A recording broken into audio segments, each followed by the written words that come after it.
Life is 10% what happens to me and 90% how I react to it. John Maxwell. Along with every conflict in the workplace come flags waving in the wind reading, "Listen to me." But often, all the combatants in the room are simply reloading their verbal guns. Gary Chapman. A lack of connection between management and employees breeds distrust, cynicism, and apathy. Paul White. Chapter 1. The Rise of the Toxic Workplace. Why so many of us are breathing poisons and hating our jobs.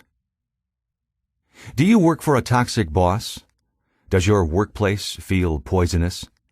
If so, you have lots of company, and maybe this book will help you survive. On the other hand, if you've had fairly positive work experiences, you might be as surprised as we were when we asked friends, contacts, and extended family if they'd ever experienced a toxic boss or workplace. Many told us sobering, even terrible stories. Like most people, we had heard of the boss from hell, but we never imagined how many in our circles would right away describe experiences ranging from highly frustrating to humiliating and health-threatening. Yet we should not have been surprised. According to Gallup, 7 of 10 U.S. workers either are going through the motions or flat out hate their jobs. But why?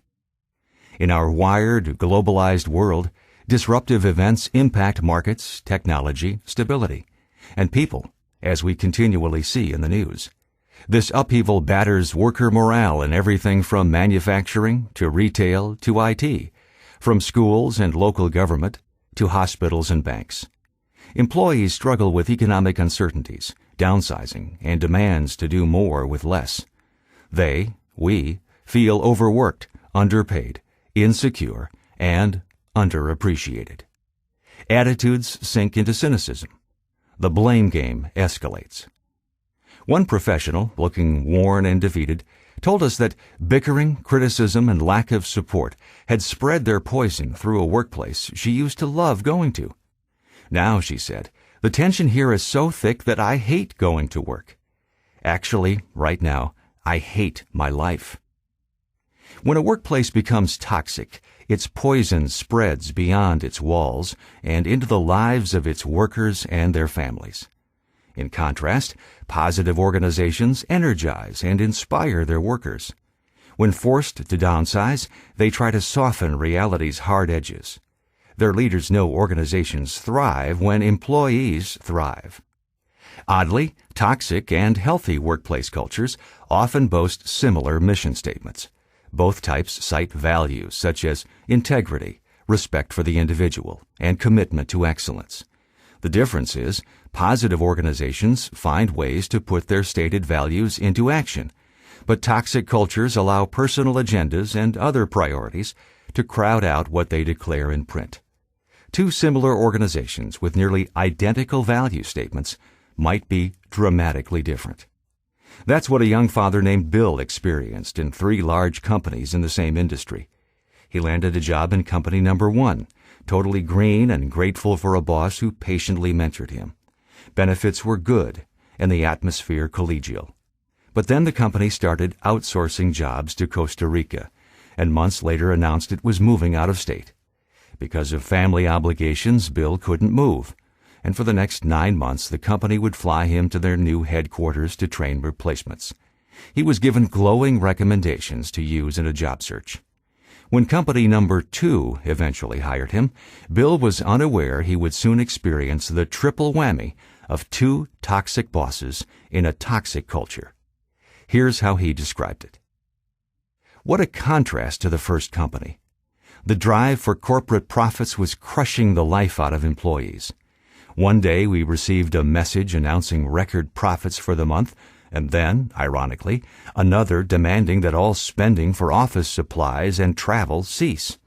I was at my computer before dawn to communicate with Europe, and after a full day's work, back on at night with Asia. I was on salary and got no extra pay for the extreme hours, yet my grim workaholic bosses criticized me for taking a lunch break. The atmosphere was all about company rules and success. The break room had a big TV playing only company propaganda.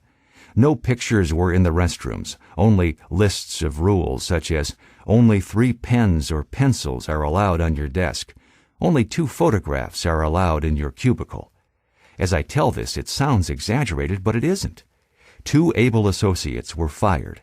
Another with a wife and kids walked out in the middle of the day, traumatized, never to come back. I wondered who would be fired next. The team of 8 I started out with went down to my manager and me.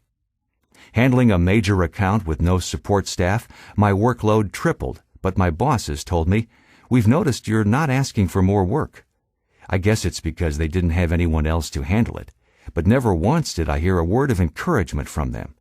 Yet they warned me they had a file of all my mistakes. After 2 terrible years, I gained a lot of weight, feared for my health and my marriage, and felt trapped, unable to quit because I had a family to support. Yet the day came when I knew for my personal survival I had to quit. I called my brother and my pastor for moral support and gave notice. Wonderfully, the same day a former colleague sent me a message about a job possibility. Soon I was re-employed in the same industry and experienced another stark contrast. I went from toxic and miserable to warm and friendly. Now at work we talk and laugh together. We celebrate personal events and pitch in for each other. Our boss goes out of her way to offer hands-on help. She smiles as she comes up to a group and asks, "How are you guys doing? Anything I can do?" And she leaves at 5 o'clock, signaling to the rest of us we're not expected to put in 70 or 80 hours. My new company has on its corporate calendar Appreciation Week, when it shows genuine appreciation for employees. The company I left observed Appreciation Afternoon, and it got canceled because of work pressures. Soon after joining my present company, I Googled its employee satisfaction rating and saw my new company was rated very high. I also checked on the toxic company I had just quit, and, sure enough, it was right at the bottom. Oh, how I wish I'd looked that up earlier. Bill's experiences with these companies are similar to those of many we've interviewed. Employees disillusioned and wounded in one workplace, but encouraged and energized in another. Some organizations are wonderful places to work, while thousands of others are so dysfunctional, its employees become discouraged and disrespected enough to walk out despite the consequences, or desperately wish they could. Author, consultant Annie McKee gives this description. Toxic or dissonant organizations are rife with conflict, fear, and anger. The environment causes people to have physiological responses as if they're in a fight or flight situation. Healthy people become ill. Immune systems are less effective. Colds, flu, and stress-related illnesses such as heart attacks are more common. When you walk into a toxic organization, you can actually feel that something is wrong. By contrast, in resonant organizations, people take fewer sick days and turnover is low. People smile, make jokes, talk openly, and help one another.